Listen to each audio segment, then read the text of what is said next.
ak Diallo aussi je pense que fi nga daanelee sax foofu lay ñëw c'est la communication nit ki boo bëggee communiquer moom mu dégg ko da nga koy wax li nga xam ne moo ko ciy fekk moo tax sànq ngeen di wax may insister naan wax leen ma délai parce que nit ki bu xamul délai bi bu xamul li ci nekk yëpp mënoo ne ko bàyyi ba mu bàyyi foog nga ni que lii kat sa bakkan mën na ci des boo ko defee produit bu wàccee gàncax boobu ciy génn kat boo ko joxee nit bu loroo yow la. mala waaw ak mala bu ci loru tamit yow la nit ñi noonu ngay communiquer ak ñoom looloo tax ma doon pousse sànq di leen pousse ne leen convaincre gouvernement parce que bu fekkee ni dañuy wax rek ci ay effet ñi nga xam ne day am dañuy dem ba yóbbu nit ki ci li ko ciy fekk carrément boo ko deful rek amagoo résultat bi nga soxla je pense que ni on est au terme de notre activité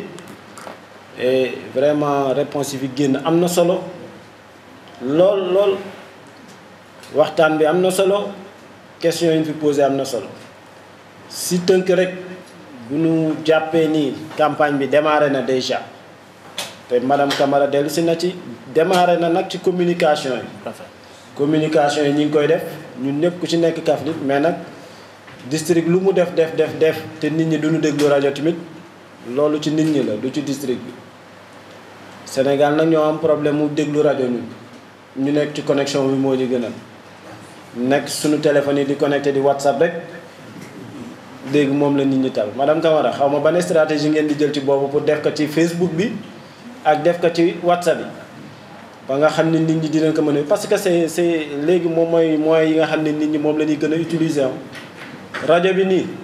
non bu dee suñu mbokku jeunes yi daf ñuy sonal sax boo déggee rajo bi di wax sax nga ni fayal ma rajo bi donc il faut essayer d'autres technologies ñu jéem a xool nan la ñuy def ba loolu am parce que je pense que ici à Kaffrine y a les pages qui sont là page yi nga xam ne jeunes Kaffrine yeeg waa Kaffrine yi ci la ñu nekk essayer d'utiliser ces pages là pour véhiculer les informations am na yu fi am te boo leen laajee journalistes yi fi nekk mën nañ leen ci wax yenn page yi déjà yéen a ngi utiliser les télévisions yi fi nekk yi nga xam ni mooy télé bi Tunkara jiite mooy Ndukumaan am na beneen bu ñëw télé Ndukumaan kon ñoom ñaari Ndukumaan yi tase nan ak Kaffrine FM aussi am na télé du Tunkara kese léegi kon ñetti télé am na à Kaffrine c'est des chaînes YouTube yi nga xam ne mën ngeen ko utiliser aussi pour tey ñëpp mën ci véhiculer seeni message rajo yi moom c'est des radios communautaires yi nga xam ne ñi ngi fii chaque fois dañuy accompagner ci sensibilisation ci domaine yëpp on les utilise bu nu ñëwee ci réponse yi yaakaar naa ni docteur am na lu mu wax te bu ñuy tënk aussi dañuy tënk ni li ñuy njëkk a def ñun suñu wàll ñun administrativement mooy mettre en place le comité de suivi et de validation bi nga xam ni war nañ ko def xëy na mënoon nañ ko def bala ñuy def réunion bi mais dañu bëggoon xool acteurs yi fii teew ba pare soogaay def le comité pour ñu mën a suivre liggéey bi nga xam jot nañ ko def te dinañ ko def dans les plus brefs délais ak le préfet du département ak les sous-préfets aussi te si sous-préfet yi sax monsieur le maire yaakaar naa ne di ngeen amaat liggéey ndax danañ fexe ñu def ay CLD sànq maa ngi woo sous-préfet yi wax naa leen ko nee naa ñu fexe ñu am ay CLD ba mu gën a yegg ci suuf ci foofu noonu nag CLD yooyu ñaan nañu maire yi ñu gën a teew ndax y a des décisions à prendre parce que quand le district du moins solliciter des appuis par rapport aux logistiques mairies yi donc ñoo ci mën a jàpp dans certaines zones même si on sait que les mairies mën nañu bañ a am oto yu bëri mais quand même am na pexe yu nga xam mën ngeen ko def parce que ki nekk ci frontière u Diamagadio wala frontière u Médinatoul Salam c'est seule la mairie moo mën a jàppale district pour ñu yegg fa district mënul am suffisamment de véhicules wax na ko sànq ñun préfecture li ni mën ñu ngi koy def ñun souvent on mobilise les véhicules yi nga xam ne ñoo fi am ñu jox leen ko mais dafa am dana may limite parce que man mii rek ba may ñëw réunion ñoom ñoo may indi amoo oto c'est l'administration sax n'a pas de véhicule donc kon foog ñu jàppalante ndax ñun ñëpp ci même xeex bi la ñuy xeex pour la population même xeex la ñuy xeex pour la réussite du département de Kaffrine kon les collectivités territoriales doivent y mettre le sien pour ñu réussir au-delà de ça ñu waxaat ci li nga xam ni mooy campagne bi nga xam ni c'est synchronisé te ñu war a accorder une oreille attentive à la zone frontalière bi nga xam ni moo nekk côté Nganda bi jëm Médina Salam. Vraiment, le sous-préfet devait être là et je pense que on doit accorder une oreille attentive à cette zone-là. Déjà, c'est des zones où c'est difficile de dérouler le programme. Quand on a un programme pour dérouler, l'approche aussi, bi ñu war a jël ndax territoire gambien dafa nekk ci côté bi tey suñuy agent ñun bëgguñu ñu génn wala ñu dem ba am fay jafe-jafe te ça il faut prendre ça en compte docteur bien que dañu war a def benn liggéey on doit les protéger. Implication de la Croix-Rouge, je l'ai dit tantôt, la Croix-Rouge auxiliaire santé là donc kon ñoom ñi ngi ci biir parce que buñ ci génnee seen bopp sax ñoom bu ñu xaar sax ñu woo leen vous êtes dedans. Docteur dañ lay ñaax nag ngeen gën leen yëgal rek di leen yëgal ñuy mën a teewee yenn activités yi acteurs communautaires yi moom maa ci taxawal sama bopp ndax maa présidé woon activité bi ñu leen di sargale te ban leen di sargal amul lu baax lu nu bàyyi lu baax lu ne wax nañ ko ci yéen ba pare recommandation bu ne jël nañ ko ci yéen mais au Sénégal il faut aussi qu'on se dise la vérité ñu rappeler aussi les bases de certaines choses. Sénégal, je fais du volontariat. Je suis bénévole. Si vous êtes bénévole, si vous êtes l'aspect pécuniaire dina la yobale ba nga faté ni yow ya jëlaloon sa bop ni man li dama ci bëgg dugg. C'est vrai que waxu ñu ni amu leen ci droit. Am ngeen ci droit. te bu doon suñu sago yéen ñëpp ñu recruter acteurs communautaires yëpp ñu doon des agents de santé mais nag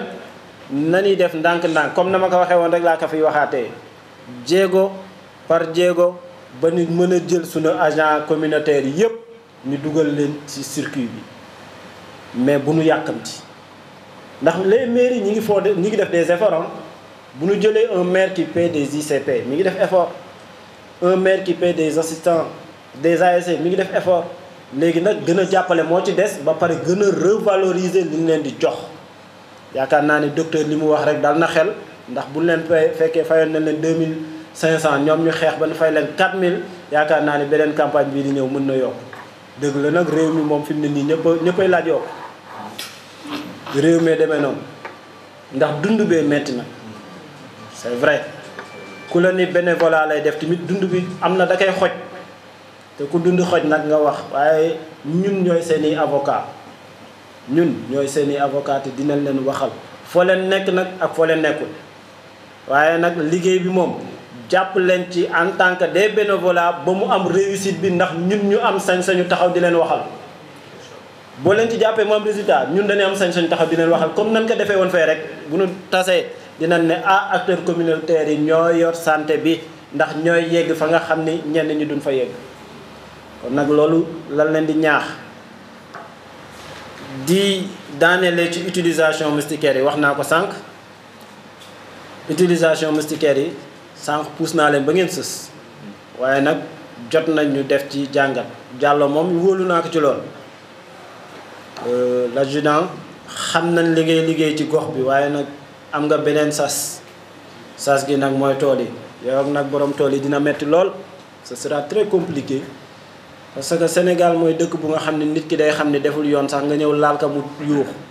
ne li may def moom ci lay daan sama doole yaa ngi ma koy xaj foo laalee dinañ wax lool mais nag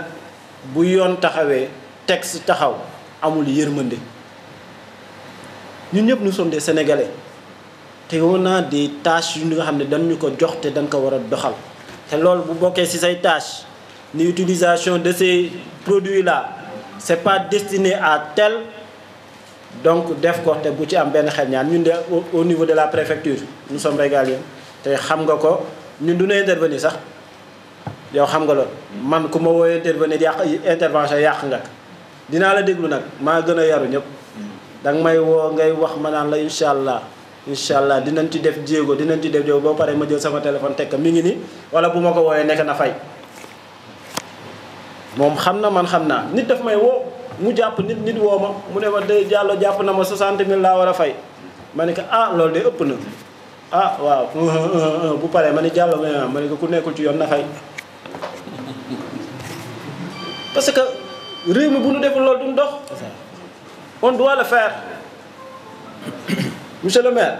ñun bu ñuy dagg suñu salaire yi kenn duñu laaj bu ñuy dagg impôt bu ñuy dagg loo yéene kenn duñu laaj pourquoi pas ñeneen ñi nag bu ñu defee kenn du leen daan réew mi tant que defuñu noonu nag duñu dox. Vraiment je vais pas durer, je vais terminer juste en demandant à tout un chacun ici vraiment de s'impliquer pour la réussite de cette campagne-là. C'est la réussite, c'est pas la réussite seulement du département de Kaffrine, ni de la région de Kaffrine, mais c'est la réussite de tout le Sénégal.